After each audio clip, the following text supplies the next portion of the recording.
이 경영난이 가중되면서 생존의 기로에 놓인 두산중공업이 희망퇴직에 이어 휴업까지 검토하는 등 고강도 자구안을 마련하고 있습니다. 산업은행과 수출입은행에서 1조 원의 긴급 유동성 자금을 지원받기 위한 선제적인 조치이기도 한데요. 더 나아가서 두산중공업이 두산건설도 매각할 것이라는 소식 들려오고 있습니다. 관련해서 문수련 기자와 함께 이야기 나눠보도록 하겠습니다. 대강 지금 진행되는 상황은 제가 앞에서 언급은 했습니다만은 일단 두산중공업이 어쩌다가 여기까지 왔는지, 그러니까 상황이 이렇게 악화됐는지 이 부분부터 한번 설명을 해주시죠. 네, 크게 무리한 계열사 지원과 에너지 전환 흐름에 맞추지 못한 사업 포트폴리오를 꼽을 수 있습니다. 우선 계열사인 두산건설을 지원하기 위해 두산그룹은 무려 2조 원에 달하는 금액을 쏟아부었습니다. 두산건설은 위브를 성공시키면서 한때 두산그룹의 간판이기도 했는데요. 하지만 경기도 일산 탄현의 대단지로 만든 위브 더 데니스가 대규모 미분양 사태를 겪었고 여기에 건설 경기 침체가 더해져 경영 상황이 극도로 악화됐습니다. 2010년까지 흑자를 냈던 두산건설은 이 사태를 계기로 2011년 2,492억 원의 손실을 기록했고 이후 9년 연속 적자의 늪에 빠지게 됐습니다. 지난해에도 두산건설은 751억 원의 순손실을 냈습니다. 이 과정에서 두산중공업이 두산건설에 지원한 금액은 1조 7천억 원대로 전체 그룹 지원액의 80%가 넘습니다. 결국 두산중공업은 채권단의 지원을 받는 조건으로 자구안을 만드는데 두산건설을 매각하는 방안을 담은 것으로 전해졌습니다. 두산중공업은 두산건설의 원활한 매각을 위해서 지난해 지분을 모두 사들였고 100% 자회사로 만들었습니다. 업계에서는 두산건설의 원활한 매각을 위해서 알짜 자산을 분리해 매각할 것으로 보고 있습니다. 예. 앞에서 문 기자가 에너지 전환 흐름에 맞추지 못했다라고 얘기를 했지 않습니까? 구체적으로 그러면 어떻게 타이밍이 안 맞은 겁니까? 네, 우선 두산중공업이 사상 초유의 이런 위기를 맞게 된 것은 근본적으로 이제 글로벌 에너지 전환의 흐름을 따라가지 못했기 때문인데요. 예. 세계 석탄 화력 투자는 2015년 88기가와트에서 2018년 23기가와트까지 3분의 1 수준으로 줄었습니다. 세계 전력 시장에서 신재생 에너지에 투자하는 비율은 40%로 가장 많은 비중을 차지했고 석탄 화력과 원자력은 각각 16%와 6%에 그쳤습니다. 국제 에너지 기구 같이 가장 보수적인 에너지 기구들조차 매년 세계 에너지원들 투자를 집계를 하면 석탄 발전은 현격하게 줄어들고 있습니다.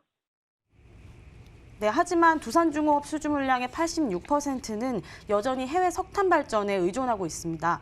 석탄 화력의 부진과 더불어서 수조 원대의 매출이 기대됐던 국내 원자력 발전 사업이 무산되면서 두산중공업의 자금 사정은 더욱 악화됐습니다. 여기에 두산중공업이 투자 및 수주를 계획했던 풍력 시장이 정부가 계획한 만큼 커지지 않았던 점도 실적 부진을 부추겼습니다. 정부는 2030년까지 해상풍력 12기가와트, 육상풍력 4.5기가와트를 포함해 풍력발전기를 16.5기가와트 설치하겠다고 밝혔습니다. 두산중공업은 8차 전력수급 계획에 맞춰 신재생에너지 사업과 관련한 투자와 수주를 진행했습니다. 하지만 2018년에는 계획했던 수주량의 40%가량을 수주했고 지난해에는 약 8%밖에 수주하지 못했습니다. 그러다 보니 두산중공업의 연간 수주액은 2015년 8조 원 수준에서 지난해 4조 원 수준까지 절반 가까이 급감했습니다. 또 2014년부터 6년 내리 단기 순손실을 기록하고 있습니다. 탈석탄, 탈원전에 제대로 대응하지 못했고 친환경 에너지 기업으로의 전환은 늦어지면서 자금난을 겪게 된 겁니다. 예, 이렇게까지 된 이유에 대해서 얘기를 들어봤고 근데 다만 물론 지원을 아예 못 받는 것보다는 낫겠습니다만은 1조 원 가지고 안 될 거다라는 평가들도 많더라고요. 어떻습니까? 네, 두산중공업이 가장 급한 것은 차입금으로 인한 유동성 위기이기 때문에 예. 국책은행의 1조 원 지원으로는 일단 급한 불은 끄게 됐습니다. 지난 13일 공시된 재무제표에 따르면 두산중공업의 올해 단기 차입금은 2조 6천억 원 수준입니다. 단기 차입금은 통산 1년 내에 갚아야 하는 자금인데 산업은행과 수출입은행이 1조 원을 지원하면서 한시름 놓게 된 겁니다. 두산중공업은 이와 함께 자체적인 자금 조달을 위해 자본금 한도를 2조 원에서 10조 원으로 5배 늘리고 전환사채 등의 발행 한도도 기존의 4배인 2조 원으로 확대했습니다. 두산중공업은 계열사 매각 외에도 유상증자 등 유동성 확보 방안을 검토하고 있는 것으로 알려졌습니다.